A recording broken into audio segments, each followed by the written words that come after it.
karena kembali lagi kami sebagai masyarakat kecil benar-benar meminta keadilan, di mana agar tidak tumpul ke atas tajam ke bawah. Itu visi Kapolri. Kami hanya minta secara profesionalisme, kalau memang saya bersalah, tindak lanjut sesuai dengan tupoksinya, aturan main dari penyidikan. Tapi kalau ini ada dugaan permainan, kami mohon untuk menyikapi, karena pernyataan pengakuan dari pihak penjual berbeda-beda.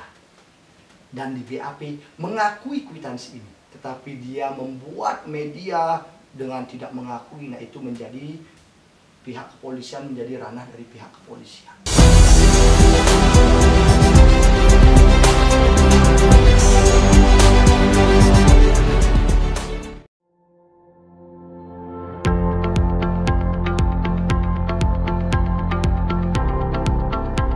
Selamat siang Pak Jero. Selamat siang. Nah, sesuai dengan video yang beredar di medsos itu, ini ada salah satu media yang dalam notabene menyiarkan dalam artian di dalam video tersebut bahwa Pak ada transaksi dan status tersangka di sini Pak. Nah, gimana Pak menyikapi sebagai satu sisi sebagai atas daripada seseorang Pak? Silakan. Yang pertama-tama terima kasih kepada media Balijani beserta tim. Kami sudah mendengar, karena ada pemberitaan juga di media, bahwa kenapa saya belum ditangkap, padahal sudah lama saya menjadi atau menyandang status sebagai tersangka. Nah, masalah tangkap menangkap, tahan menahan, itu bukan ranah saya, itu ranah dari pihak kepolisian. Karena saya yakin dari pihak kepolisian juga profesional menyikapi kasus saya, di mana saya selalu kooperatif. Ketika saya dipanggil, saya hadir. Kapanpun saya dipanggil, saya akan hadir. Itu yang pertama. Lebih jelasnya masalah tidak ditangkap itu mungkin tim media juga bisa mengklarifikasi ke Polres Buleleng, kepada penyidik.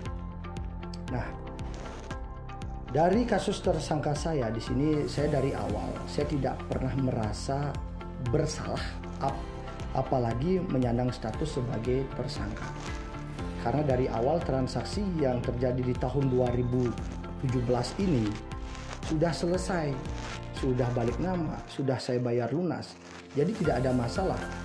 Masalah saya ini ketika saya di penjara.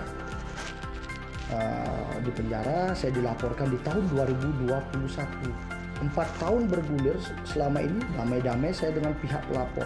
Tetapi saya dilaporkan 4 tahun kemudian. Nah, itu pertanyaan besar buat saya juga. Tapi fakta-fakta yang terjadi atau fakta-fakta... Kasus apa yang dilaporkan itu? Nah, kasus yang dilaporkan saya ini adalah dugaan penipuan, pasal 378. Yang di sana, tapi begini tim media, kami juga dalam hal ini merasa bingung juga. Karena ada pernyataan, ada pengakuan dari pihak pelapor yang berubah-ubah sebenarnya. Kami punya buktinya, mungkin lebih detail kami akan sampaikan.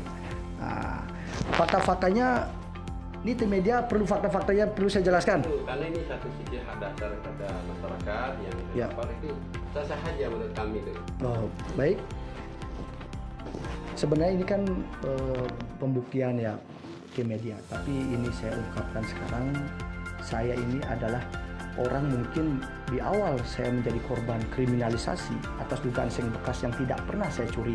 Nah, sekarang saya akan ungkap, saya akan bongkar fakta-fakta yang ada. Gini, berawal dari saya melihat dan mendengar video klarifikasi dari Budi Hartawan yang membuat berita di media Berita Sinar Timur. Dia mengungkapkan di sini luar biasa pengakuan dari pihak pelapor ini. Nih, saya buka supaya lebih jelas. Arke Wijaya datangi klien Budi Hartawan. Nah, ini. Sinar Timur, Arke Wijaya datangi klien Budi Hartawan. Di sini ada pengakuan yang sangat jelas terhadap pelapor, dalam hal ini Gede Resmade alias Alor, tidak pernah menerima uang ratusan juta. Itu catatan pertama, tidak pernah menerima uang ratusan juta. Saya punya buktinya. Sebenarnya ini tugas kepolisian, bukan tugas saya. Nah, ada surat pernyataan dari sekumpul. Nah, di sini uang yang saya berikan kepada penjual Mariadi Arsane yang diambil oleh mereka dipakai untuk membayar hutang sebesar 120 juta. Nyoman Sandiarke. Ini transaksi jual beli apa gimana? Jual beli. Ini jelas jual beli. Karena kalau dia bilang tidak jual beli, ya kami akan jelaskan satu persatu. Ini tidak pernah menerima uang ratusan juta, tapi kami mendapatkan surat pernyataan dari sekumpul Sandiarke untuk membayar hutang 120 juta. Ini kan ratusan juta. Dan ada lagi pembayaran kontrak tanah 40 juta hutang Mariadi dan sudah dibayar. Ini pernyataan dari bengkel gangsal berupa mobil. Ini sudah ada. Itu yang pertama. Yang kedua, dalam berita Sinar Timur ini, pihak penjual menjelaskan bahwa tidak pernah menandatangani kwitansi sebesar 586 juta. Nah, ini kwitansinya. Di sini jelas ditandatangani oleh pihak penjual dan keponakannya yang bernama Gede Resmade alias Alot. Kenapa Mariadi tidak tanda tangan? Karena dia tidak bisa menandatangani cap jempol. Jadi kami buat perwakilan, yaitu keponakannya. Dan dalam video tersebut jelas ada pulpen biru katanya. Pulpen biru ini ditulis oleh pihak penjual, yaitu Resmade Alot. Apakah ada saksinya yang penulis waktu itu saksinya? Ada nggak? Oh, sudah ada banyak.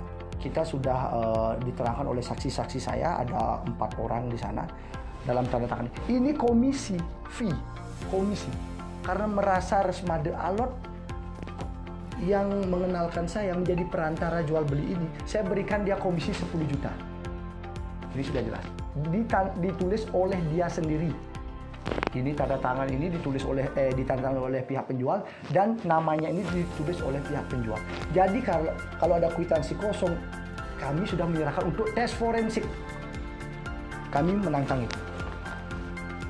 Jadi apapun yang diterangkan oleh pengacaranya dalam hal ini Budi Hartawan itu bertolak belakang dari fakta. Dan akan saya ungkapkan satu faktanya seperti ini. Saya mendapatkan surat dari Polres Buleleng. Nah, saya mendapatkan surat dari Polres Buleleng di mana tertanggal 30 September 2022. Pada poin D, di sini diterangkan, dijelaskan bahwa dari rekaman yang saya dapat ada arahan dari pihak penyidik dan oknum pengacara dalam hal ini Budi Hartawan. Saya menemukan rekaman itu karena saya sendiri ada pada waktu ditelepon oleh saksi saya. Karena saksi saya atas nama Gede Rasedano mengetahui proses dari awal sampai pengolahan tanah itu sampai menanami. Ketika selesai transaksi jual beli, saya menyuruh Rasedano untuk menanami pohon durian. Di sini jelas bahwa Gede Resmade mengakui kwitansi tersebut adalah memang benar tanda tangannya dia. Nah, di sini jelas. Di video tidak mengakui, sedangkan apa yang menjadi BAP di Polres Buleleng mengakui tanda tangan dia. Nah, ini menjadi catatan penting kepada pihak kepolisian dalam hal ini Polres Buleleng. Mohon ini disikapi secara objektif. Apakah memang benar pelaporan ini murni dari pihak pelapor atau ada intervensi? Itu tugas dari penyidik. Nah, sebelum dilanjutkan, waktu yang lalu adakah waktu transaksi penyerahan kepada objek katanya? Nah, itu sudah tadi saya jawab di media. Ketika selesai transaksi jual beli, proses balik nama selesai, langsung saya menyuruh staf saya di bagian perkebunan yaitu Gede Rasedano untuk langsung mengolah tanah tersebut menjadi tanah perkebunan. Itu sudah jelas ditanami 200 pohon durian dan dikelilingi oleh jambu Jamaika, lengkeng, itu sudah jelas. 4 tahun yang lalu sudah saya tanami. Mungkin sekarang duriannya udah besar-besar Pak Media. Nah, Tuh.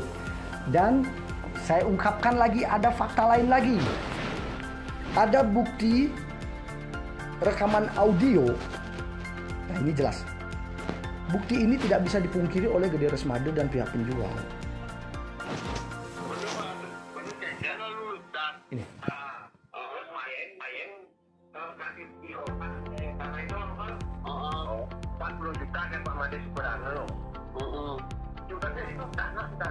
Sertifikatnya kan sudah balik nama. Iya. Jadi kan dilaporkan doang karena itu. Yang menunggu proses. Iya. Bahwa kan sudah. Begini, pada intinya begini, itu banyak. Artinya fakta-fakta yang dijelaskan secara hati nurani dari Resmade Alor dan pihak penjual bahwa tanah ini sudah lunas, sudah dibalik nama. Tetapi karena didatangi oleh Budi Hartawan, dia melaporkan saya. Itu jelas dalam rekaman ini. Nah, di sini saya memohon kepada pihak kepolisian, terima kasih. Apakah ada dijelaskan ke penyidik ya? Oh, semua sudah saya jelaskan. Dari awal saya jelaskan bahwa ini ada intervensi, bahwa tanah ini sudah lunas. Saya sudah jelaskan dari awal. Makanya saya di sini juga merasa, tapi ini baru sangkaan ya Pak Media. Saya kan pihak kepolisian pun memakai asas praduga tak bersalah.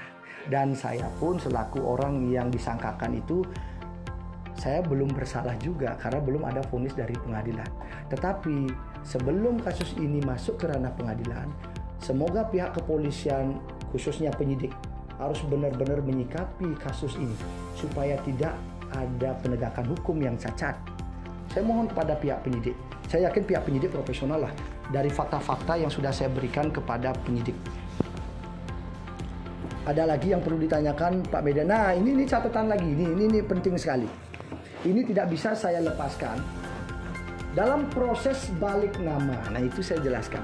Karena ada dugaan kami, ada permainan oknum pejabat BPN dan oknum notaris. Dalam akte ini dijelaskan isinya adalah jual beli. Di sini jelas diterangkan bahwa objek yang menjadi balik nama itu adalah objek jual beli. Jadi bukan hibah. Dan saya pun merasa aneh ketika keluar akte hibah.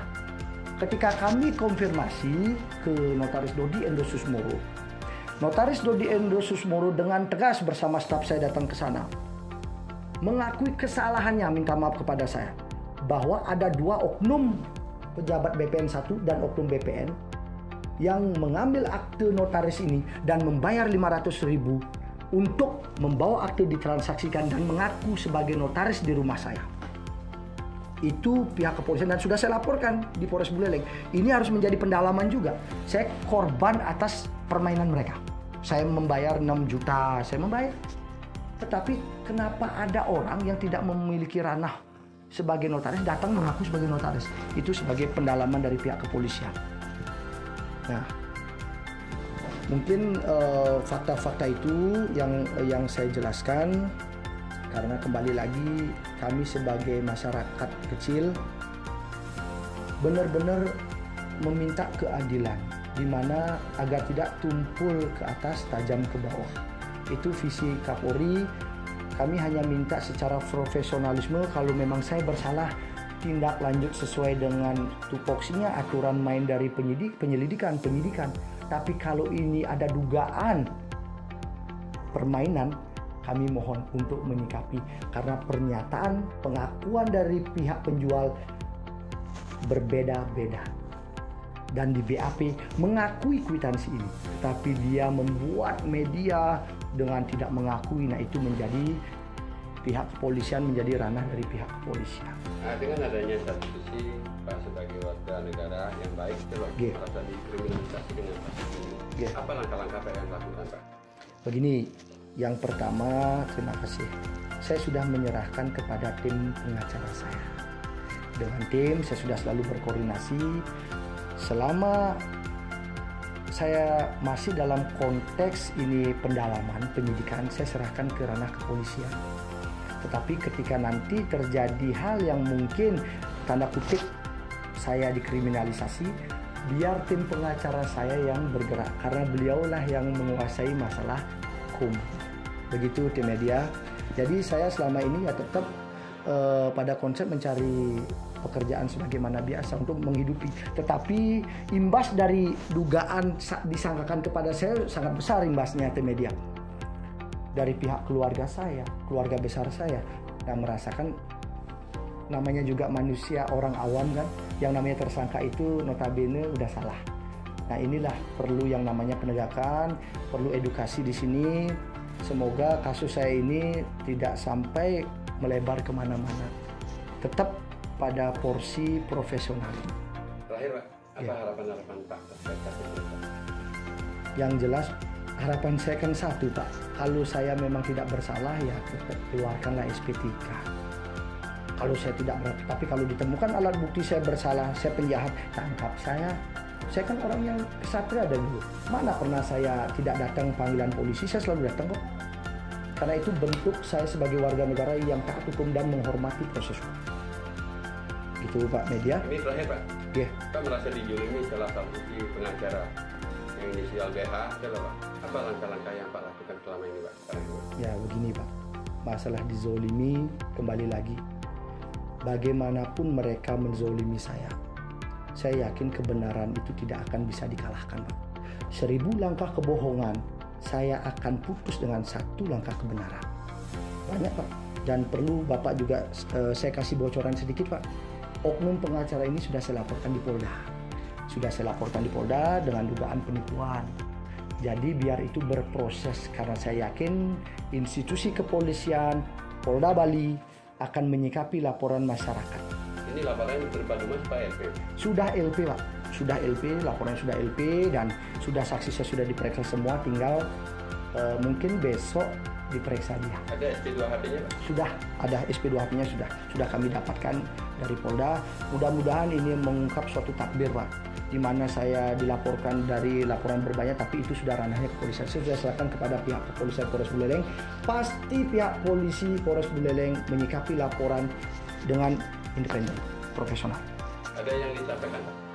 Untuk sementara Pak, kebetulan saya juga ada kesibukan. Terima kasih T-Media datang untuk mengklarifikasi atau mengkonfirmasi atas dugaan saya tersangka tidak ditangkap. Saya terima kasih atas kedatangannya. Cuma itu yang bisa saya sampaikan. Terima kasih. Om Santi Santi Santi Om.